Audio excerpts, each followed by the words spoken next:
He's the ship that started it all.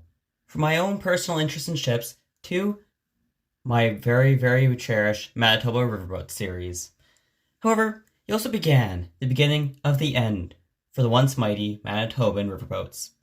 He was the largest ship ever built between the Great Lakes and Vancouver, and was one of the last built in Manitoba. He was the king of the Manitoba riverboats, Lord of the Rivers. The MS Lord Selkirk II was not only a record breaker, but a Manitoban riverboat legend, and was one of the ships that got me into riverboats, which led to ships as a whole. Now, without further ado, let's look back at the history of the once proud and mighty Manitoban riverboat, MS Lord Selkirk II.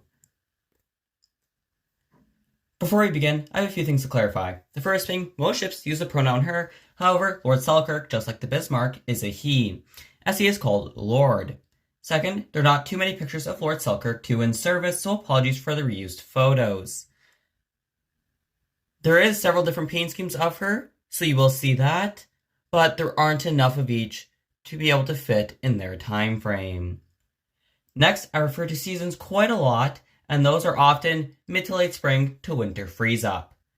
Finally, the Archives of Manitoba have a wealth of information on the Lord Selkirk, however, I do not have any responses from them over my several attempts to contact them. I'll give an update video with that information, not an update, just a little, hey, this is what I got from the archives, when I get the information, assuming it's worth making a video on, and assuming I actually get it. The MS Lord Selkirk II, nicknamed the White Elephant, all began back in 1967, as she was built between 1967 and 69. One notable achievement that he still holds, in fact, is the record for the largest ship ever built between the Great Lakes and Vancouver in BC. In fact, he's the largest inland vessel to ever operate in Canadian history. Not bad for a lowly Manitoban riverboat. He was built at the Purvis Navcon Selkirk Machine Works Ltd shipyard, who also built her main rivals, the River Rouge, her smaller sister the Lady Winnipeg, the Paddle Wheel Queen, and last but not least, the Queen's smaller younger sister, the Paddle Wheel Princess. Lord Selkirk II was launched on June 7th, 1969, christened 2 days later on June the 9th. This was originally supposed to be done by the Governor General, but he was replaced at the last minute by his wife, Miss Roland Michener, after the province called an election. There was also another person there, and it was Lieutenant Governor Richard Bowles. 2 weeks later, Lord Selkirk II had her maiden voyage from Selkirk, Manitoba to Winnipeg, which was on June 23rd of 1969. Before I get into specifications, I did find several irregularities in her gross tonnage. Two say it was 1,486 with a registered of 1,009, but one which has more specific information not found in the other two says 800, but it doesn't specify registered or gross. So, with anything like this, I will always go with the sources that agree the most. So if there's two sources, I'll go with them instead of the one. This is the unfortunate part of ships like the Manitoba riverboats, is accurate information can be hard to find, and there can often be conflicting information. Now let's get into the stats. He was 176 feet long, had a beam or width of 41 feet, and a draft of 8 feet 3 inches, which was much deeper than her four competitors, the deepest of which only had a 4-foot draft. Her hull above the waterline is 34.5 feet, with a total height above and below being 42.8 feet. Lord Selkirk is powered by two Caterpillar turbocharged D343 diesel engines, producing 375 horsepower, which powered his twin propellers to a top speed of 10 knots, which is 18.5 kilometers an hour or 11.5 miles an hour. It was built to replace the MS Kenora, which was built in 1897 and now resides at the Marine Museum of Manitoba in Selkirk. You'll be hearing more about the museum later. It had refrigerated and freezing compartments, along with a cargo storage of 120 tons for fuel. He also had a capacity for 130 passengers and 40 crew, much less than the smaller Queen and Rouge, and even more so than the even smaller still Winnipeg and Princess. However, this would later cause problems for the large Manitoba riverboat. It was originally built for the Lake Winnipeg Navigation Company with an original budget in 1967-69 dollars of $600,000. However, the Lord Selkirk II ended up costing $1.3 million. That's back in 1969. Today, the original budget was $4,855,248.80, and the final cost of a staggering $10,519,705.72 when accounting for inflation. This would be the biggest financial gamble in all of Manitoban riverboat history. Lord Selkirk's maiden voyage was supposed to kick off a long and prosperous career, not only for the ship, but for the company itself. However, instead, this ended up being a start of a career filled with unfortunate events, and the dominoes began to fall before she was even built. His normal route was as follows. First, he would leave Selkirk docks to go to the northern end of Lake Winnipeg, with stops in Warren's Landing, Grand Rapids, Burns River, Masson's Island, and finally Gull Harbor. I couldn't find the route back, so it could have been reversed or just a straight shot back from Gull Harbor to Selkirk. This was a signature route, a 4-day adventure cruise. However, he also did other routes from time to time during the early years. However, I don't have any proof of which routes these specifically were. Dominoes began to fall when Lord Selkirk II blew the budget out of the water, as I mentioned earlier, which caused his owners, like Winnipeg Navigation Limited, to go heavily into debt just to have him finished, which completely crippled their finances. The Provincial Crown Corporation is a company owned by the provincial government, but is set up like a private one.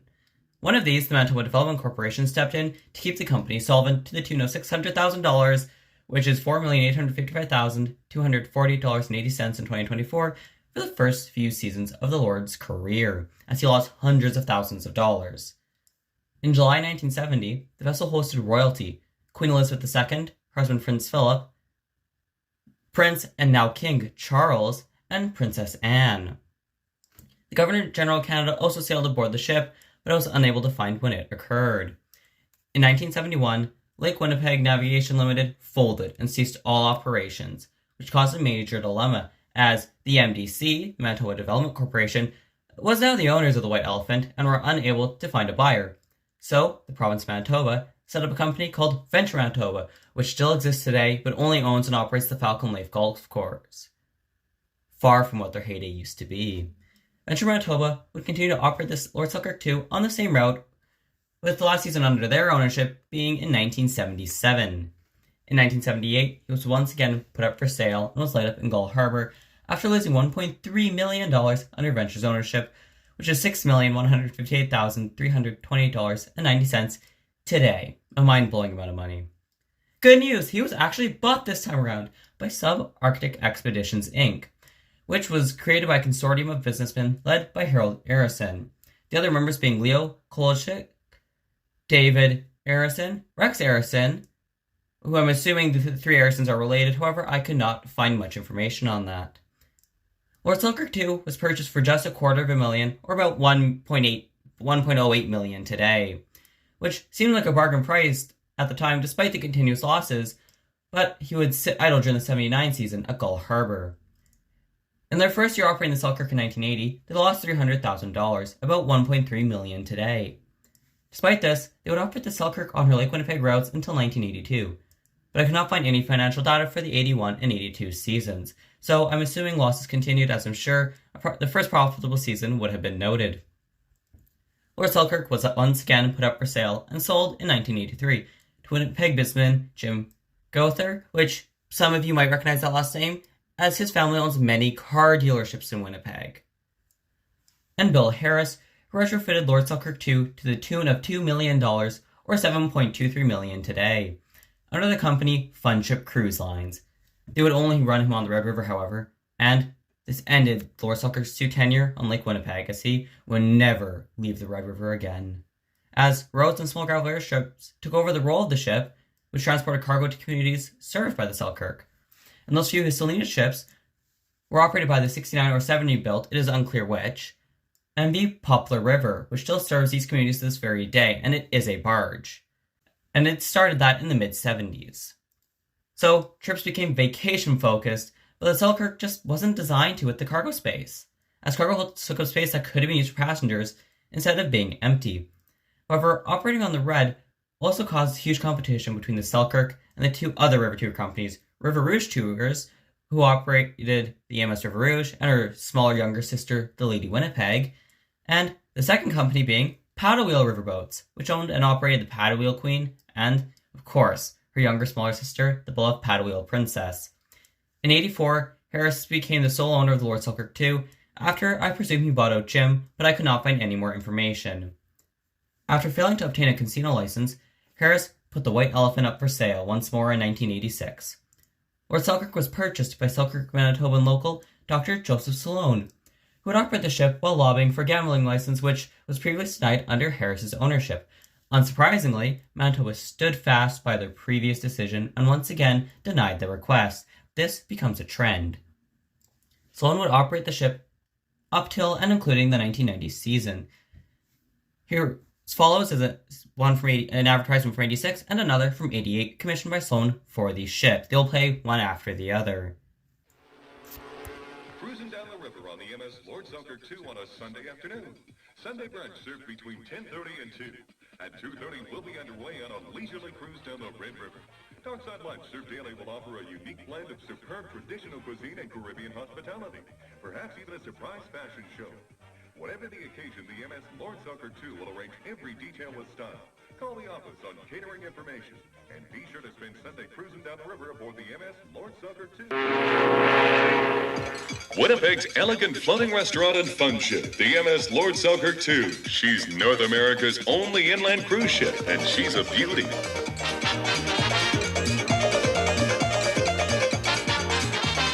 Join us nightly at 10:30 for the music and splendor of the Caribbean on our dance cruise. Share the enchantment of warm breezes and tropical romance. The magic of a Manitoba summer night aboard the MS Lord Selkirk II.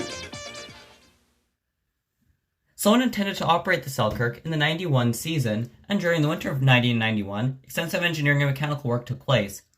In a March 11th, 1991 edition of the Winnipeg Free Press, Sloan took aim and blamed the new GST, Goods and Service Tax, high fuel taxes, and the scare brought by Manitoba's new drinking and driving laws for a downturn in business, and warned that if his push for a new gambling license was denied, he would park Lord Selkirk II until a new owner could be found to buy the riverboat. With the four other riverboats, the River Rouge, the Lady Winnipeg, Paleo Queen, and the Paleo Princess operating, and a downturn in overall passenger traffic, he did never operate the ship in the 91 season. In fact, he left the vessel at the end of the Selkirk Slough and put him up for sale yet again. The Lord Selkirk II needed a new owner.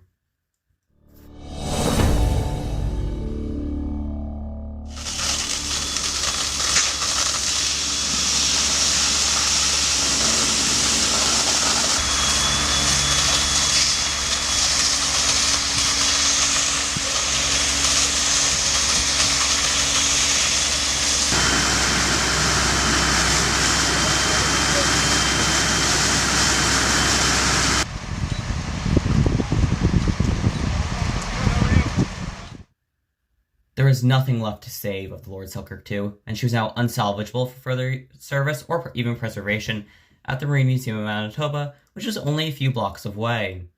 Two teens, a 15 and 17-year-old, were later charged for the burning of the mighty Selkirk. However, I couldn't find out what happened to them, which is unfortunate because in 2017 the Princess burned, and I have a feeling they may be connected. Then in 2014, United Sources International went bankrupt without ever once touching the once proud vessel.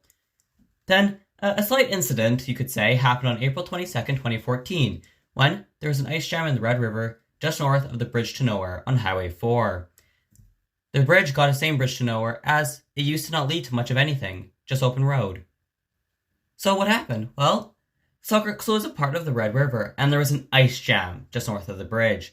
The water rose up by 19 feet from what I could find. And unlike the Rouge, Queen, and the Princess also in the slough, the Selkirk rested on the bottom of the slough and was unable to float, as the fire had taken out some of her windows and she was no longer watertight because of that, although her hull was still watertight about a meter below, according to the Coast Guard. And this caused the mighty burnt riverboat to flood. Thankfully, the water did recede fairly quickly. However, this was the last straw. Finally, the locals and provincial government had enough. And since its owners, United Sources International, went bankrupt, the city of Selkirk and the province of Manitoba decided enough was enough. And they split a $400,000, now just over $5 million today, 9 years later, to finally scrap the once proud and mighty Lord Selkirk II. They enlisted the Canadian Coast Guard to remove hazardous materials like asbestos, and created a safer working environment for a crew to come in and scrap Lord Selkirk II right where she sat. Scrapping began in 2015 by Sask Steel, who, as far as I can tell, didn't get paid for the job. They got paid for the scrap, as far as I could tell. However, there is some conflicting information on that. The metal would be sent to mills in Selkirk, and by winter, he was gone. There was nothing left of him in the Selkirk slough. However, a few bits and pieces were saved. Both lifeboats were preserved. One going to the Marine Museum in Manitoba, only a few blocks away, and the site foreman also kept one, but I don't know of its current location, nor for the one that went to the museum, as I don't see it outside when I was last out there. Photos were also saved, along with a few other pieces like telephones, cutlery, glasses, plates, including some paper ones that somehow survived the 2012 fire. The team of 8 was shocked by just how much historical items they were finding on board. There was also a public auction that was held so people could have parts of the ship, including the items just mentioned. Finally, both anchors were preserved. The president of Sask Steel, Ben Huizer, has one, and the other went along with other valuable artifacts, and along with one of the other lifeboats as mentioned earlier, to the Marine Museum in Manitoba. Now, there's another thing. While she was being scrapped to mark Remembrance Day in 2015, part of the ship was made into a little memorial of sorts for Remembrance Day. However, it was removed a few days later, and it's presumed to have been scrapped, which is very unfortunate, because I think that would have been a great monument, not only for those who died during World War I and II, and for all those who served the country, but also for the mighty, mighty Lord Selkirk too. It was a very sad end for a record holder, a ship that was so dear for so many. He left behind a legacy of loss, but provided so many great and happy memories for so many people, both young and old, even to this day. And while he may no longer be with us, he will always be remembered for the good times he made and those he brought together. He was the last of an era. He also signaled his downfall, but at least we have items to remember him by, unlike the Paddle Wheel Queen and the Paddle Wheel Princess. Manitoba's once mighty fleet of riverboats may be gone, but they, along with their king, the mighty MS Lord Selkirk II, will always be remembered and will never be forgotten. We will never again see such a large riverboat in Manitoba, but maybe one day, another riverboat will return and carry on the legacy of all of the fallen Manitoban riverboats. Rest in peace and goodbye, old friend.